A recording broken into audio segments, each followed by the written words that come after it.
Welcome to American Medicine Today. I'm Kimberly Bonati alongside Ethan Youker. We have a jam-packed show. Let's get right to it. A recent national prevalence study has estimated that up to 44% of dementia patients experience unexpected moments of lucidity. So how do we as caregivers help encourage them?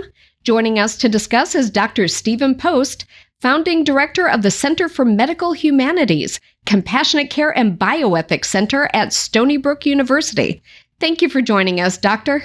You're welcome, Kimberly, and Ethan, too. Nice to see you. So tell us more about this study. You surveyed nearly, 6,000 caregivers for those with dementia? What were those findings? Well, we used the Gallup organization, and we did, in fact, identify 6,000 active primary caregivers. And our intent was to understand how they, as caregivers, responded to these wonderful moments of unexpected lucidity in their loved ones. Maybe they thought their loved one was completely gone, a husk, a shell, dead, and so forth.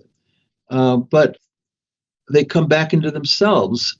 And sometimes it's stimulated by music, familiar music, or art, or the smell of something that they love from the kitchen. It could be a lot of different things. It could be the fall leaves. It could be the sound of the ocean. Who knows? But they can be stimulated, and it's quite dramatic at times. And then sometimes it's just sporadic. Sometimes it just happens. But it's very important because we wanted to know how the caregivers respond to that kind of moment. And it's actually quite positive. About 90% of them have very favorable responses, and it gives them a sense of meaning and purpose and hope in what they're doing, because they don't feel like they're just wasting their time or spinning their wheels. They feel like their grandma's still there and grandma still needs them. I personally have a family member who's, he's not well. He's literally not there all the time. And so I think that's what sparked my interest when I saw this, that these moments of lucidity are possible because collectively as a family, we all yearn for those moments where, it's my father-in-law where he returns. Is there any indication how those are sparked? It's completely unknown. Do you know how long these moments typically last? Well, we surveyed all of those kinds of things. I think music is the most important intervention. So there's quite a lot of work going on around the country in the area of music and memory, particularly music that's familiar to the individual as he was or she was in life and developing. Maybe it was the Beatles, maybe it was Bing Crosby, who knows, but something that was meaningful to them. And usually it's more effective if it's applied with an iPod. It's something about being singular about the most important impression, and so they don't have to sort things out with their background environment. But that's a long story, and it's also it stimulates them in terms of who they are. I have a book called Dignity for Deeply Forgetful People. I don't much like the word dementia because it invites a lot of negative metaphors. Gone, husk, shell, all those kinds of things I was mentioning. But deep forgetfulness is something that is more continuous. I'm certainly one who has those experiences in the parking lot at night when I'm going home. Where did I park my car? It's okay. They say it's okay to forget where you parked your car. It's not okay to forget that you have a car that's parked. That's Correct. Actually a pretty good diagnostic distinction. Yes. Music is important, but art is important. We had one case of a gentleman who would come into an art therapy class in the early mornings. He was quite severely forgetful, we would say far along in his dementia, but he would in fact sketch things out on a piece of white paper with a black crayon. And it was chaotic, but there was always this one line in the middle of the paper. It looked like a little bit of a street maybe. And we would ask him in the morning, so what is this? And he couldn't respond. But then one morning he volunteered. He said, this is a map so my daughter can find her way to my house.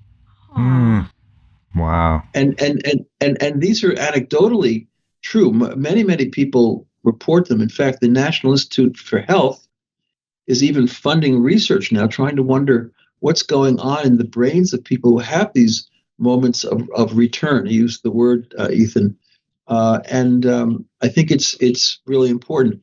We're going to take a quick break. We'll be right back with Dr. Stephen Post after this. You are watching American Medicine Today. I went to Dr. Bonati and he went ahead and looked at my pictures. He told me, you have pain here, you have pain here. And I was like, yeah, absolutely. I'd been to others, but he was a doctor that didn't want to fillet my back open like a fish and do like open spine surgery because everybody else wanted to do that and I was not having it. The anesthesiologist who was working with me, I was like having a conversation with this guy, and then I was watching on the monitor as Dr. Bonati is fixing my back. I really felt like I was in good hands. Bonati succeeds where others fail. Welcome back to American Medicine Today. We're continuing our discussion on dementia and Alzheimer's with Dr. Stephen Post. I think what I have personally encountered with my father-in-law is that it's almost like he's I use the term locked in. He's locked inside his mind, really, because we found that he does hear and can process what you're saying. You'll say something to him and hold his hand in yours, and he'll kind of smile and might squeeze your fingers, but he can't communicate back. What are your thoughts on sort of that idea of being locked inside? I've been writing on that for 30 years, and it's so important to learn to use language appropriately. So, for example, you never ask someone with dementia, what would you like for breakfast? Do you know why? Because you're putting pressure on them. You're forcing them to dig back and try to remember words that they may well have forgotten. But if you give them choices, so those are called close-ended questions. Would you like post toasties, being named Post, of course, post toasties, or ham and eggs? You'll be surprised that same individual who had no response before and was anxious because you asked the question, suddenly they'll say, oh, ham and eggs. And they'll have a smile because you help them remember by the way you used language. My grandmother passed away from dementia, so this really hits home because we didn't know how to deal with it at the time. And then we had a great uncle whose wife was in a home with dementia, and he would visit her every single day. And there were times where she remembered him, and even when she didn't know that that was her husband, she said, I know your heart, you're a good heart. And so they had that loving kind of connection, even though it wasn't immediate recognition. But this is so difficult, not only for the person who's going through it, and like you and Ethan said, they're kind of locked in. For the family members, do things like photographs help at all, or does that just make them more anxious? Oh, no, they help a great deal. In fact, most of the experienced caregivers that I know utilize photography quite adeptly. They'll typically have a book of photographs that is appropriate for the age cohort. It could be Mickey Mantle, it could be Joe DiMaggio, it could be Marilyn Monroe, who knows? But those kinds of things can be very stimulating.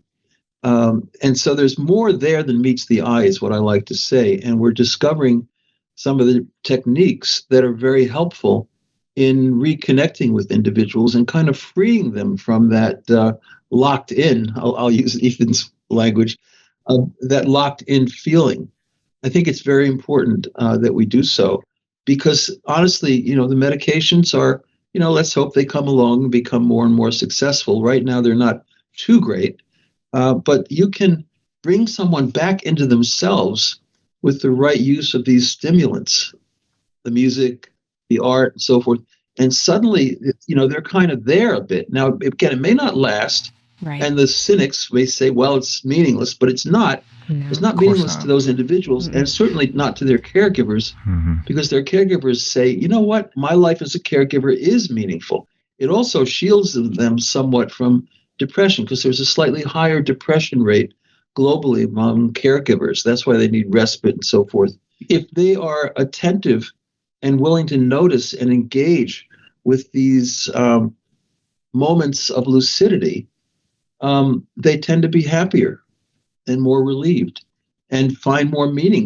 Meaning is the key to life. If you just feel like you're wasting your time going through a kind of external routine that doesn't have any value at all, it's hard to be very fulfilled.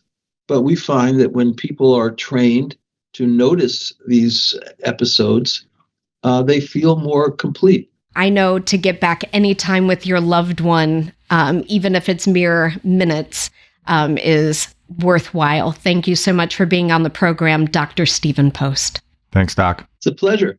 Take great care. That's all we have for this segment. We'll have more after the break. You are watching American Medicine Today.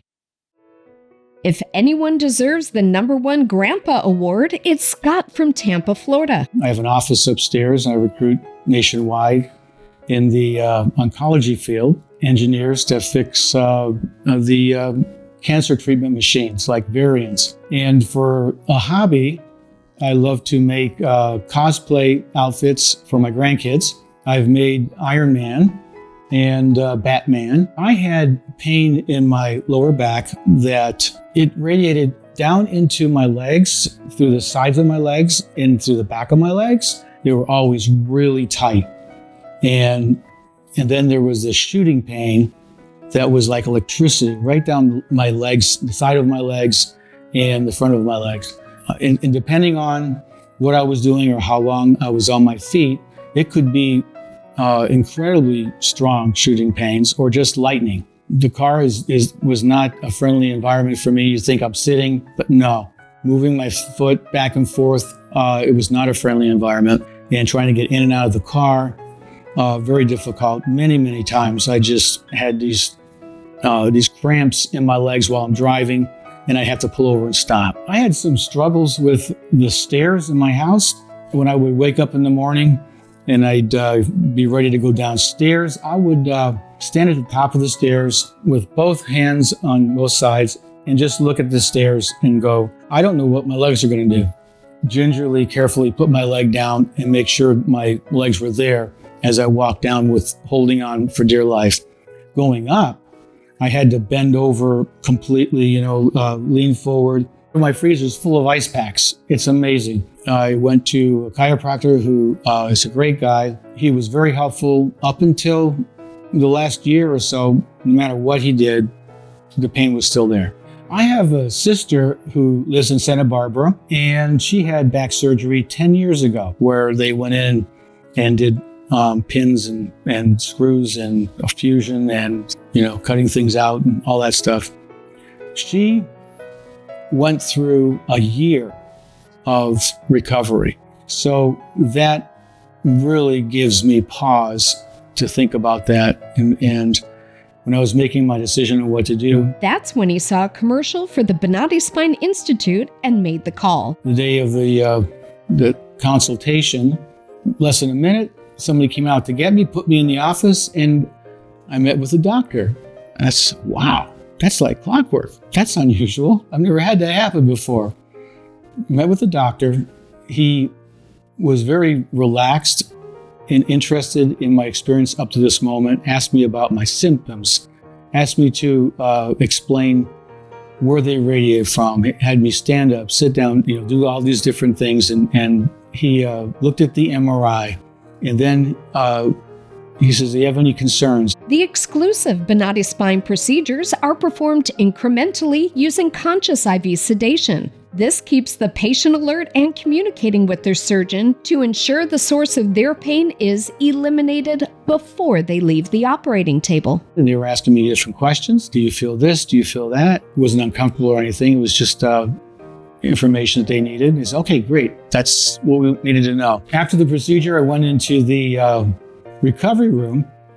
So when I sat up, knowing my legs, were just like leg day on workout day, right? They were always real tight. I just reached back to my legs and I felt my legs, and they weren't like tight as a drum.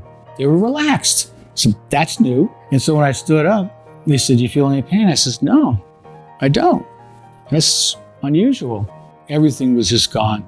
All the symptoms were gone. Can't even describe, what that means or feels like, to stand up and not have any pain in your legs. I can go up and down the stairs.